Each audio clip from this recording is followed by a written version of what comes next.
मध्ये जीवन कसं जाईल हे सांगता येणार नाही। राधा राणीच्या डोळ्यातून अश्रू बाहेर आला। भगवंतांनी तो आपल्या हातामध्ये घेतला आणि राधा राणीला म्हणाले, राधा आज निघालोय पण तुझ्याकडून वचन हवं आहे।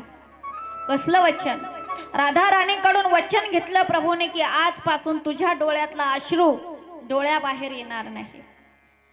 फार मोठं बलिदान मागितलं प्रभूंनी राधे राणीकडे। अश्रू जर वाहिले तर मनातलं दुःख हलकं होतं, पण ते आतल्या आत जर साठवायचे तर व्यक्ती आतल्या आत कुढत राहतो, दररोज तो मरत राहतो।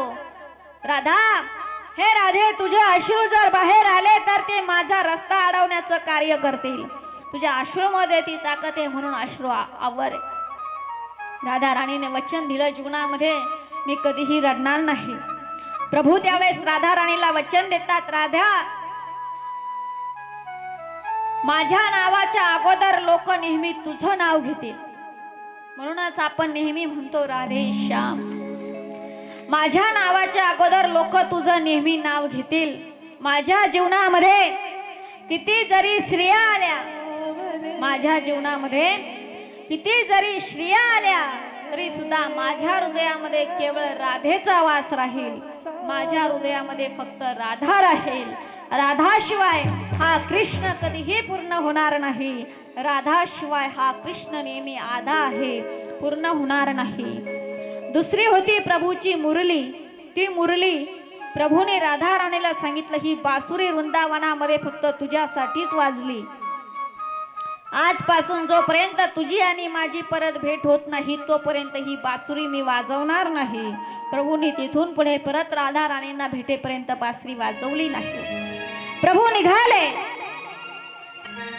अक्रूरजी भगवंताला घेऊन निघालेले आहेत। रस्त्यामध्ये भगवंत अक्रूरजींना आपली काळजी वाटते हे प्रभूंच्या लक्षात आलं, म्हणून प्रभूंनी अक्रूरजींना दिव्य दर्शन दिलं आणि मथुरेमध्ये पोहोचलेले आहेत।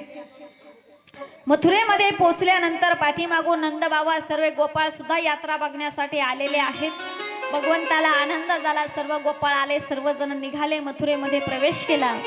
मथुरेमध्ये प्रवेश केल्याबरोबर पहिली त्यांना भेटली ती कुब्जा, जिला पाठीमागून कुबड आलेलं होतं आणि जी वाकडी होती, कुरूप होती। कुब्जा दिसली आणि कुब्जेला प्रभूने आवाज दिला, हे सुंदरी कहा जा रही हो। आता सुंदरी म्हटल्यानंतर तिला खूप अपमान झाल्यासारखा झाला की मी एवढी कुरूप आहे, कुबडी आहे, परंतु प्रभू मला अशा पद्धतीने हाक मारताय। तिने प्रभूला सांगितलं, मला वाटलं होतं, लोक म्हणत होते तारणारा येणार आहे, तारणारा येणार आहे, पण तू तर माझीच चेष्टा करतोय। प्रभूंनी सांगितलं, नाही, तू खरंच फार सुंदर आहेस। आणि प्रभूंनी तिच्या अंगठ्यावरती आपला एक पाय दिला, तिच्या दोन्ही खांद्याला आपल्या हाताने पकडलं आणि तिच्या तर्जुनीवर हात देऊन प्रभूने सुंदर असं स्वरूप त्या कुब्जेला प्रदान केलं। सातद अर्जुन समान अंगी बृहत छोनी पयोधरा मुकुंद स्पर्शनाथ सद्य बभुवो प्रमोदत्तम। सुंदर असं स्वरूप त्या कुब्जेला दिलं। अतिशय सुंदर झाली ती कुब्जा, खूप सुंदर दिसायला लागली।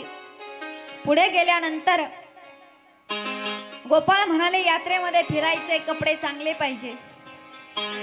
यात्रेला जायचं असलं तर कपडे चांगले पाहिजे। देवाच्या लग्नाला जायचं म्हणजे कपडे आम्ही कालच घातले होते पण काल लग्नच झालं नाही। यात्रेला जायचंय, कपडे चांगले पाहिजे, कपडे नाही आपल्याकडं। मग म्हणले चला, समोरून एक धोबी येताना दिसला, त्याच्याकडे कपड्याचं गाठोडं होतं। कपड्याचं गाठोडं पाहिलं आणि या गोपाळांनी कृष्णाला सांगितलं, कृष्णा तो बघ धोबी बाबा येतोय, त्याच्याकडे कपडे घे दे चकून आपल्याला। त्यांनी सांगितलंय, धोबी थांब, आम्हाला कपडे दे।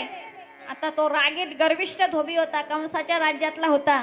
त्याने सांगितलं, का रे गायन मागे हिंडणारे तुम्ही, जंगलात हिंडणारे तुम्ही, तुम्हाला कशाला कपडे पाहिजे? अजिबात देणार नाही, अजिबात देणार नाही म्हणले बरोबर देवानं अशी एक कान फाटात दिली, मुंडकं वेगळं आणि शरीर वेगळं। तुम्ही म्हणाल एका झापडीत? गोपाळ म्हणाले, देवा एवढी ताकद लावायची काही? देव म्हणले, याचा माझा मागच्या जन्माचा हिशोब आहे। हा राम जन्मातला तोच धोबी आहे ज्याच्यामुळे सीतामाईचा त्याग करावा लागला होता, म्हणून आता धोब्याला मारलं।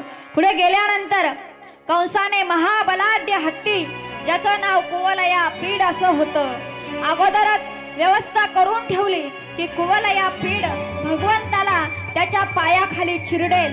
कुवलया पीड ज्या सभेमधून, ज्या सभागृहामधून भगवंताने मथुरेमध्ये प्रवेश केला, कुवलया पीड नावाचा हत्ती माहुताने त्याला अक्रूराचा मारा केला आणि कुवलया पीड नावाचा हत्ती भगवंताला मारण्यासाठी धावून आला.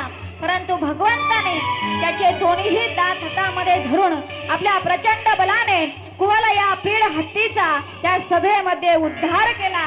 कुवलया पीडाला भगवंताने मारलं. पुढे सभेमध्ये गेल्यानंतर ज्या ठिकाणी मल्लयुद्ध खेळलं जातं, मल्लयुद्धाचं आयोजन झालेलं होतं, भगवंताला मारण्यासाठी अनेक प्रकारची तयारी कंसाने करून ठेवलेली होती. चाणूर आणि मुष्टिक हे महाबलवान असणारे दैत्य, त्या महाबलवान असणाऱ्या दैत्याने कृष्ण आणि बलरामाला आपल्या बरोबर मल्लयुद्ध करण्यासाठी आव्हान दिलं. चाणूर हा जय विजय द्वारपाळांपैकी असणारा एक राक्षस आहे की संकादिकांच्या श्रापाने तो त्या ठिकाणी आलेला आहे आणि म्हणून युद्धाचं आव्हान भगवान परमात्म्याला बलराम भैयाला दिलं. बलराम भैया आणि भगवान श्रीकृष्ण चाणूर आणि मुष्टिका बरोबर युद्ध करू लागले. चाणूराचा मृत्यू विधात्याने भगवान श्रीकृष्णांच्या हातूनच लिहिलेला आहे, म्हणून चाणूरा बरोबर प्रभू युद्ध करता आहेत आणि मुष्टिका बरोबर बलराम भैया युद्ध करता आहेत. दोघांचंही महाभयानक असं युद्ध मल्लयुद्ध प्रारंभ झालं. सर्व मथुरावासियांना अपेक्षा आहे की आता हे बालक आम्हाला कंसाच्या अत्याचारातून सुटका देतील, आम्हाला वाचवतील आणि म्हणून मल्लयुद्धामध्ये दोन्हीही बालकांनी, दोन्हीही भावांनी चाणूर आणि मुष्टिक नावाच्या राक्षसांचा वध केलेला आहे. बोला बलराम भैया की जय, कृष्ण कन्हैया लाल की जय. आपले दोन्हीही बलवान राक्षस मारले गेले. हे पाहिल्यानंतर कंस मात्र घाबरला. उच्च असा सिंहासनावर कंस बसलेला आहे. तिथून भगवंताला मारण्यासाठी सैनिकांना आदेश देऊ लागला, पण प्रभूंनी थोडाही वेळ न घालवता त्या सिंहासनावर कंस बसलाय, प्रभू तिथं धावत गेले आणि तिथं धावत गेल्यानंतर त्याने कंसाला सिंहासनावरून खाली खेचला. कंसाला सिंहासनावरून खेचल्याबरोबर त्याला दूरवरून असा ढकलून दिला आणि ढकलल्याबरोबर सर्व नगरी कृष्ण कन्हैयाच्या नावाने जयकारा करू लागली. भगवान परमात्मा ज्या ठिकाणी कंस पडलाय त्या ठिकाणी धावत गेले. जोरात असा मुष्टिकेचा प्रहार कंसाच्या छातीवर केला आणि छातीवर केल्याबरोबर कंसाने प्राण त्याग केले आणि कंसाचा सुद्धा भगवान परमात्म्याने उद्धार केला. कृष्ण भगवान की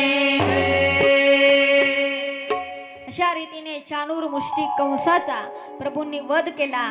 जरा फास्टच त्यांना वध करावा लागला कारण त्यांचा टाइम संपत आला होता.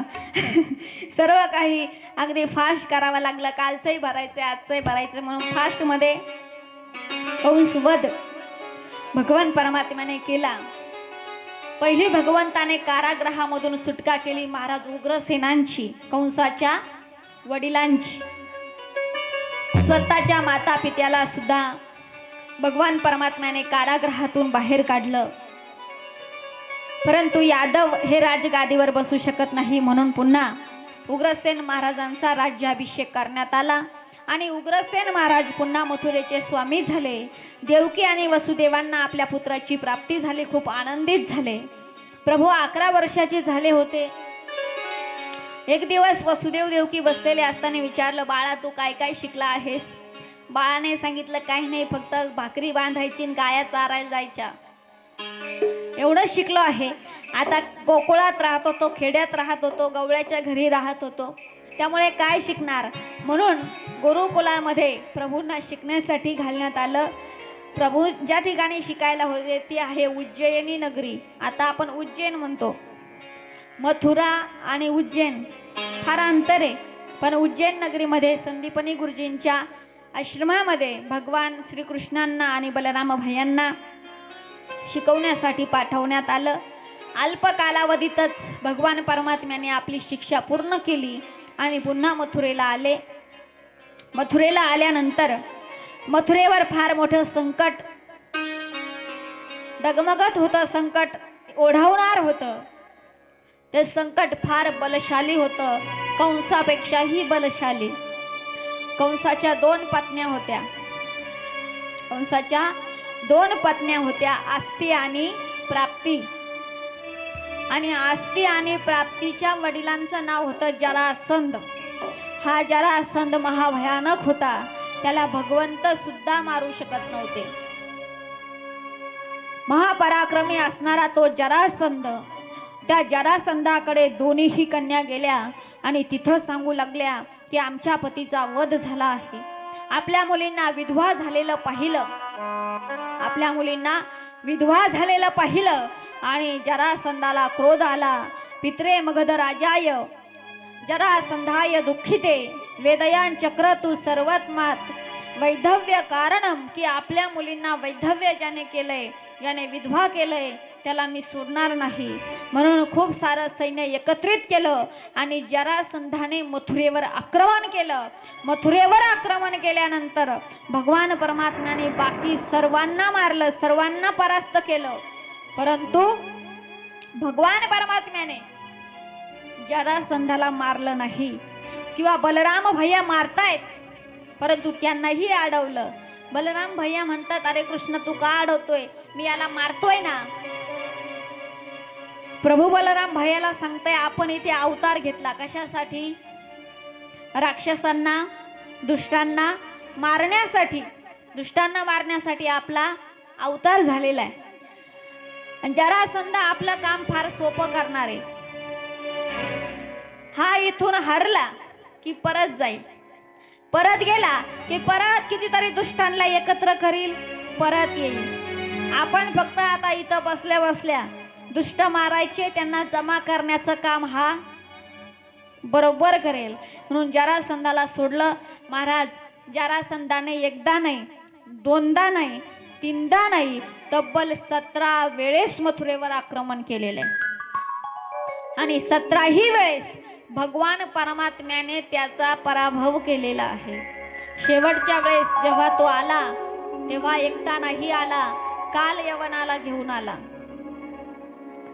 काल यवन हा अत्यंत प्रचंड बलशाली, की ज्याला नाही भगवंत मारू शकत होते, त्याला वर होता, देव मारू शकत नव्हता, मनुष्य मारू शकत नव्हता, अस्त्र शस्त्र त्याच्यावर काही परिणाम करू शकत नव्हतं, त्याला मारणं जणू जणू जवळजवळ अशक्य होतं.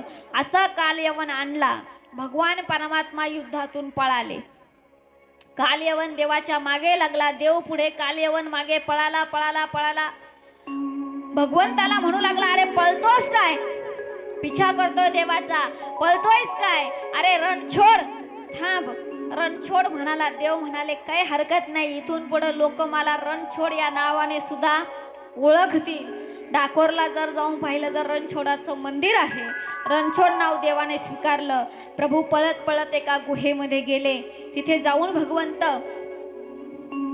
ज्या ठिकाणी मुचुकंद नावाचे राजे झोपलेले आहेत, हे मुचुकंद कोण आहेत तर महापराक्रमी मानधाता पुत्र मुचुकंद आहेत. मानधाता वंशामध्ये झालेले, की ज्यांनी युद्धामध्ये इंद्राची मदत केली. पण इंद्राची मदत करत असताना आता स्वर्ग लोकाच्या वेळेमध्ये मृत्यू लोकाच्या वेळेमध्ये फार अंतर आहे.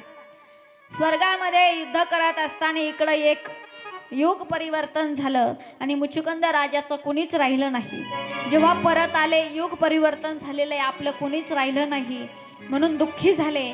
इंद्राने त्यांना सांगितलं, तुम्ही आमची मदत केली आहे, तुम्हाला काय वर हवा तो तुम्ही सांगा, तो आम्ही तुम्हाला देऊ. तेव्हा त्याने सांगितलं, मी आता युद्ध करून फार थकलोय, मला झोप घ्यायची, पण माझी झोप कोणी मोडता कामा नये. त्यावेळेस इंद्राने वर दिला की जो कोणी तुमची झोप मोडेल, जो कोणी तुमची झोप मोडेल, तुम्ही डोळे उघडल्याबरोबर तुमच्या डोळ्यातून येणारा अग्नी त्याची जाग्यावर राख करेल.